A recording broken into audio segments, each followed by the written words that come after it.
인간에게는 생일이 둘이 있다 하는 말이 있습니다. 첫째 생일은 나도 모르게 부모님에 의해서 세상에 태어나는 것이고, 산부인과에서 울음을 터뜨리면서 세상에 태어나는 그 생일 말입니다. 이것은 생리학적 생일이 되겠습니다. 두 번째 생일은 인간적인 생일입니다. 다시 말하면 내가 왜 존재하는가, 그것을 깨닫는 시간입니다. 어쩌면 내가 왜 존재하는가, 내 존재의 가치를 모르고 산다면 그는 아직도 생리학적 존재일 뿐이요, 인간적 존재가 아직 아니라는 것입니다. 우리가 흔히 쉽게 한간에서 말할 때는 철이 난다 하는 얘기를 합니다. 철이 나서 내가 누구요, 내가 왜 존재하는가를 알게 될 때, 그때 인간으로서 태어나는 두 번째 생일이라고 생각합니다.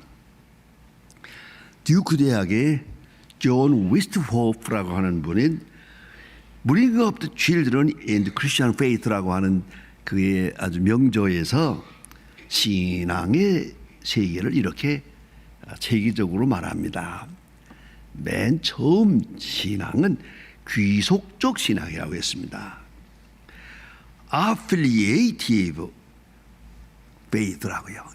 귀속적 신앙. 이거는 아버지 어머니로부터 물려받는 것입니다. 그러니까 내가 뭔지 모르고 부모님들의 손에 이끌려 교회 나가기도 하고, 무슨 말인지 모르고 부모님들이 가르쳐주는 대로 기도하기도 하고 이런 겁니다. 그러니까 그러나 그건 자기 신앙은 아닙니다. 부모님의 인도함에 따라서 그 가족의 분위기 속에서 얻는 그런 자동적으로 얻어지는 신앙이 있습니다. 그래서 우리가 흔히 말하기를 모태신앙 뭐 그럽니다마는, 모태에 무슨 신앙이 있었나? 그건 아니죠. 그러나 모태신앙이 있습니다. 그래서 마음속에 우리 육체적으로 DNA가 있는 것처럼 신앙적 DNA가 부모로부터 우리가 이어받는 것을 볼 수 있습니다. 아주 소중한 것입니다. 이것이 아주 소중합니다. 두 번째는 탐구적 신앙입니다. 이건 Searching Faith라고 합니다. 이제 중고등학교에 올라가면서부터 시작해서 청년까지 독립하고자 고민을 하게 됩니다. 부모의 말이라고 다 듣지 않습니다. 이제는 나름대로 판단해야 되겠습니다. 내가 결정해야 되겠습니다. 그런 시간이 옵니다. 제 개인적인 얘기입니다만은 우리 여기에 지금 담임 목사인 우리 곽여선 목사도 어렸을 때 앞으로 크면 뭐 되겠냐, 목사 되죠. 초등학교 다닐 때 목사, 중학교 다닐 때도 목사 그랬어요. 고등학교 다니니까 아니요. 대학 다니니까 아니요. 한참 걸렸어요.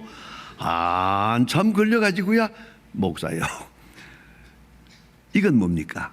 이게 바로 서칭입니다. 탐구적 신앙입니다. 자기 스스로 경험하면서 일 부딪히고 저리 하고 병들고 건강하고 실패하고 성공하고 비로소 독립적인 신앙을 가지게 됩니다. 그리고 그 다음에 단계에는 mature faith입니다. 성숙한 결혼. 많은 경험을 통해서 이제는 성숙해지고 자기 신앙뿐만 아니라 다른 사람의 신앙까지 인도할 수 있는 성숙한 그런 수준의 신앙을 가지게 된다. 이런 과정을 거치게 됩니다. 그런데 오늘 본문 성경에서 보는 대로 이 야곱이라는 사람은 말입니다, 어렸을 때 부모님의 사랑을 많이 받고 자랐어요. 그러니까 알게 모르게 신앙적 유전자가 주어집니다. 그러나 이건 독립된 건 아닙니다. 이제 오늘 본문에서 보는 대로 독립적 신앙을 가지기 위해서 큰 시련을 겪게 됩니다. 본의야 원컨 원치 않건 간에 이제 익숙하고 안일했던 가정에서 추방이 됩니다. 형님이 동생을 죽이겠다니까 또 생각하면 죽어 마땅한 죄를 지었거든요. 그래서 그는 할 수 없이 그 안일하고 평안한 고향을 부모님의 품을 떠나서 낯선 곳으로 갑니다. 전혀 한 번도 가본 일이 없는 그런 광야로 나서게 됩니다. 그리고 오늘 성경 말씀에 있는 대로 우리 찬송가 가사에 되어 있지만 돌베개하고 누웠다. 여러분 돌베개하고 누워본 일 있습니까? 우리 군인들은 밖에 나가서 보초를 쓰는 일이 있습니다. 깜깜한 밤에 밤을 새워가서 보초 쓰는 일 그 해본 사람은 압니다. 아무튼 이렇게 광야에서 아무 집도 없고 그런 넓은 벌판에 돌베개하고 누웠다. 참 기가 막힌 겁니다. 저는 북한에서 강리로동 수용소에 들어가서 한 8개월 동안 고생을 하고 그래서 도망을 해 나와가지고 산에 숨어 있었습니다. 산에서 몇 달 동안 있는데 물론 집에 돌아올 수가 없습니다. 그래서 그 야곱이 돌베개하고 누웠다는 거 조금 경험해 보았습니다. 이렇게 들판에서 자게 될 때는요 제일 좋은 자리가 어딘지 아십니까? 무덤이에요. 무덤엔 잔디가 있잖아요. 거기가 그래도 제일 좋더라고요. 죽은 사람하고 얘기도 하고요. 괜찮아요. 그 무덤에 누워서 자면서 이 돌베개의 얘기를 몸소 한번 경험해 보았습니다. 야곱이 들판에 돌베개하고 누웠다. 무슨 생각을 했겠습니까? 이대로 죽는가 보다. 많은 짐승들의 우는 소리가 들려옵니다. 이대로 나는 짐승의 밥이 되는가 보다. 아니 복을 받았다고 했는데 복은 어디로 갔나? 나는 왜 여기서 이렇게 끝나게 되나? 비참한 탄식을 했을 겁니다. 그런데 하늘이 열리는 경험을 합니다. 꿈속에서 하나님께서 그에게 말씀하십니다. 내가 너와 함께 하리라. 깜짝 놀랐습니다. 예? 그는 마음속에 고민도 많고 후회도 많고 형님을 속이고 아버지를 속이고 복을 받으려고 했었지만 이젠 다 소용없고 이대로 여기서 죽는가 보다 했습니다. 돌베개하고 누군 그 야곱에게 하나님이 계시해 주십니다. 죄인에게 나타나 주십니다. 영영 소망이 없는 자에게 하나님은 나타나서 말씀하십니다. 내가 너와 함께 하리라. 너 누운 땅을 너와 네 자손에게 주리라. 네 자손이 뒤끝까지 이르리라. 그리고 반드시 돌아오게 하리라. 하나님이 약속해 주십니다. 여러분, 하나님의 축복은 약속의 축복입니다. 이걸 언약이라고 합니다. 이건 미래적 현실입니다. 언제나 더 먼 미래를 약속해 주십니다. 그 약속에 대한 믿음이 가장 중요한 것입니다. 여기서 깊이 생각해야 합니다. 나는 여기서 죽는가 보다 했는데 놀라운 체험을 하게 됩니다. 그가 간증을 합니다.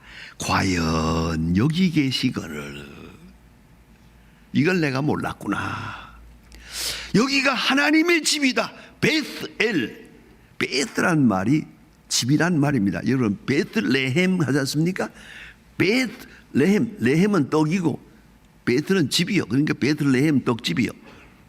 그것처럼 이 히브리 말입니다. 그런데 베스엘, 하나님이 하나님의 집이구나 생각합니다.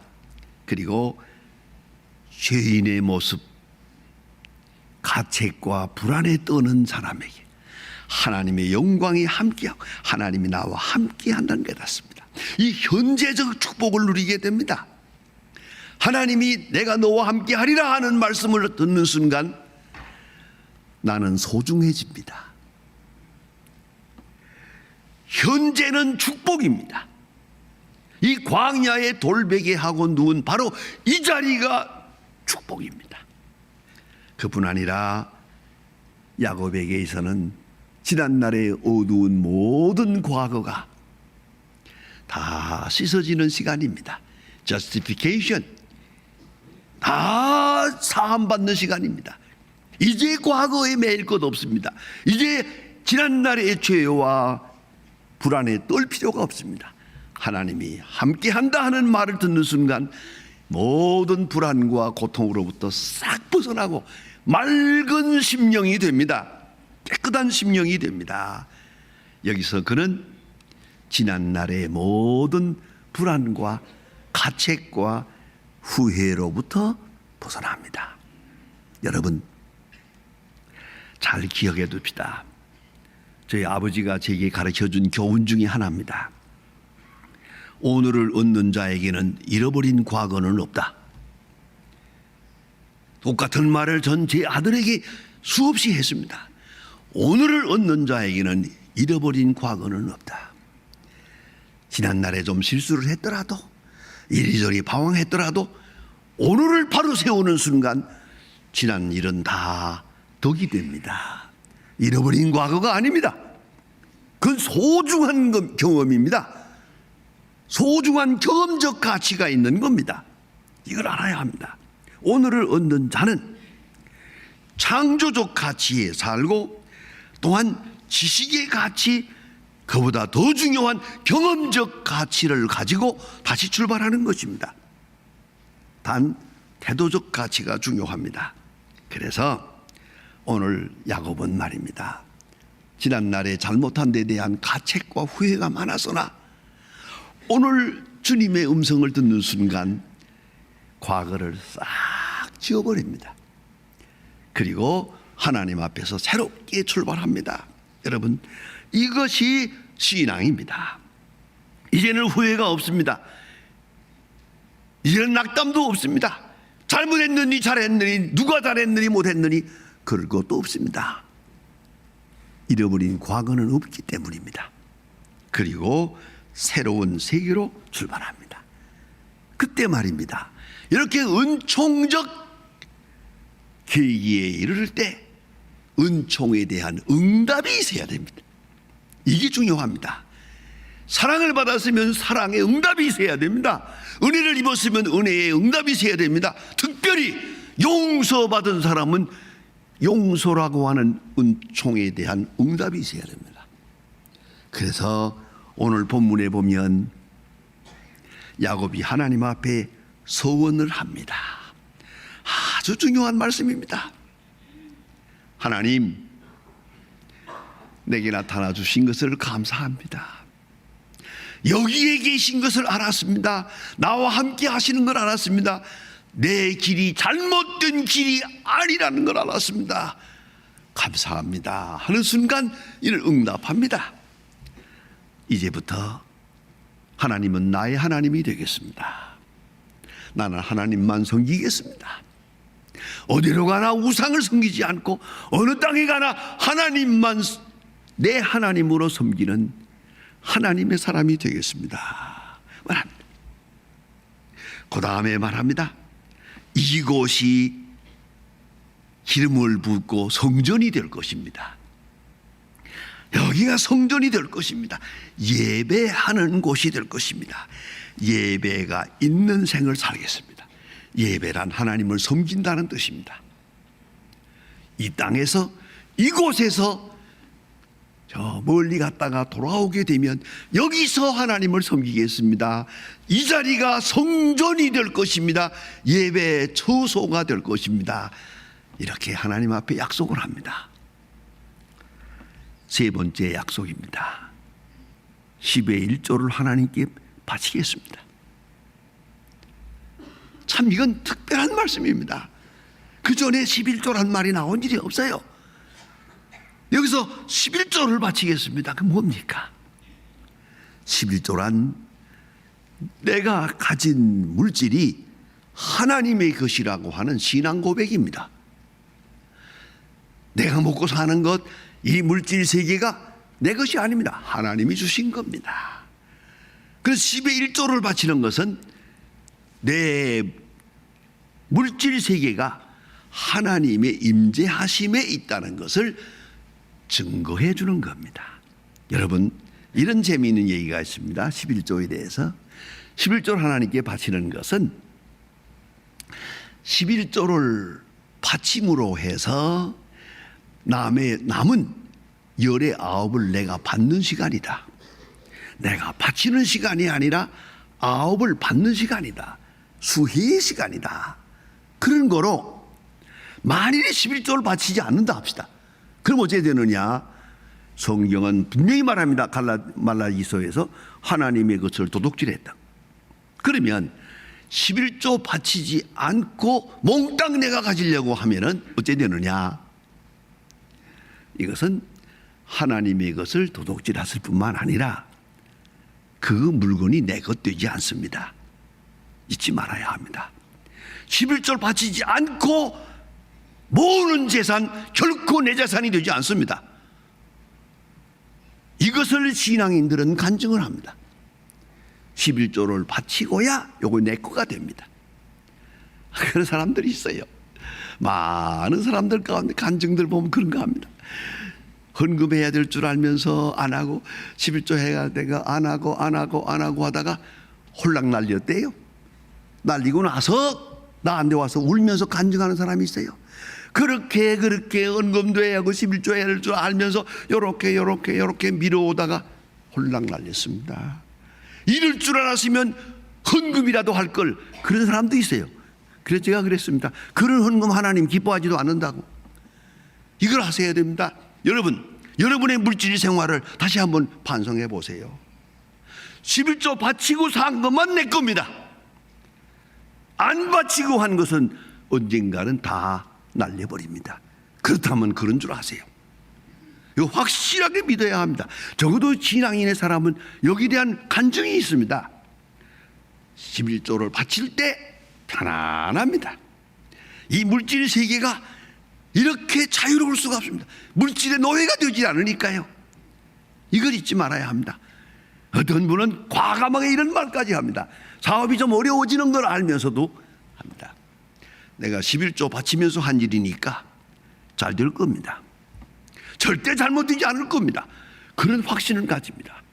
여러분, 그걸 잊지 마세요. 11조 바치고 하는 사업은 담대합니다. 바치지 않고 하는 일은 찜찜합니다. 꽉 나면 애틋합니다.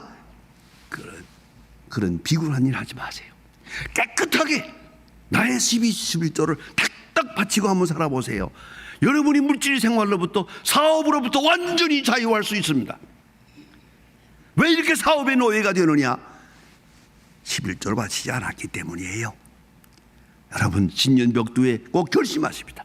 금년에는 11조를 바치기로 한번 해보세요. 하면 알아요. 얼마나 자유로워지는지. 심지어 어떤 분들은 그래요. 사업이 잘 되든 말 되든 하나님 알아서 하세요. 잘 되면 하나님도 좋으실 거고요. 안 되면 하나님도 손해봅니다. 이런 사람도 있어요. 그 믿음 괜찮다고 생각해요. 야곱이 하나님 앞에 서원합니다. 무사히 돌아오게 해주시면 11조를 바치겠나이다. 약속을 하고 하나님으로 가서 20년을 지냅니다. 그리고 무사히 돌아왔습니다. 돌아왔으면 불이 났게 다시 베들로 와야 되지 않습니까? 이게 함정입니다. 재산도 많고 식구도 많고 소와 양도 넉넉합니다. 베들로 돌아오지 아니하고 세겜으로 갔습니다. 세겜으로 갔다가 죽을 뻔했습니다. 어려움을 당합니다. 그리고 모든 우상 섬기던 것 나무 밑에다 묻어놓고 베델로 돌아가자 하고 온 식구와 함께 빈 몸으로 베델로 돌아옵니다. 휘청거렸습니다. 야곱은 휘청거렸습니다. 야곱에게는 실수가 있었습니다. 그러나 하나님은 절대로 양보하지 않았습니다. 돌아오게 했고 돌아온 야곱을 맞아주었습니다. 여기에 하나님의 엄청난 섭리적 축복이 있는 겁니다. 야곱은 이 모양 저 모양으로 휘청휘청하지만은 하나님은 약속을 지켰습니다. 일방적으로 지켰습니다. 아니, 야곱으로 지키도록 했습니다. 이게 하나님의 뜻입니다. 하나님의 이 높은 섭리를 바로 이해해야 합니다. 하나님은 분명히 야곱과 함께 했습니다. 야곱은 여러 번 하나님의 사람답지 못하게 했지만 하나님은 양보하지 않았습니다. 하나님께 돌아오도록, 하나님의 뜻을 따르도록, 하나님의 사람 되도록, 그리고 아브라함의 하나님, 이삭의 하나님, 야곱의 하나님이 되고, 그리고 그 후손 중에 예수 그리스도가 나타나게 됩니다. 여러분, 오늘 신년 벽두에 우리 마음속에 소원이 있어야 합니다. 그동안에 미뤄오던 것, 마음속에 이래야 되겠다 하면서 못하던 것, 오늘은 마음에 다짐을 하고 하나님 앞에 소원을 할 수 있어야 됩니다. 몇 가지라도. 여러분, 새 그릇을 가지고 새 복을 받아야 될 거 아니겠습니까? 그릇은 낡은 그릇이고 복만 새 복을 달라고 한다고 새 복이 주어집니까? 오늘 이 야곱이 하나님 앞에 성실하게 약속을 했습니다. 소원합니다. 여러분, 우리도 우리 마음속에 뭔가 하나님과 약속을 합니다. 금년에는 이러하겠습니다. 앞으로는 이렇게 살겠습니다. 이것이 바로 하나님의 큰 은총에 대한 응답이요, 하나님의 축복에 대한 보답이라는 걸 잊지 말아야 합니다. 그럴 때 금년은 분명히 새해가 될 것입니다. 새로운 역사가 일어날 것입니다. 기도하십시다.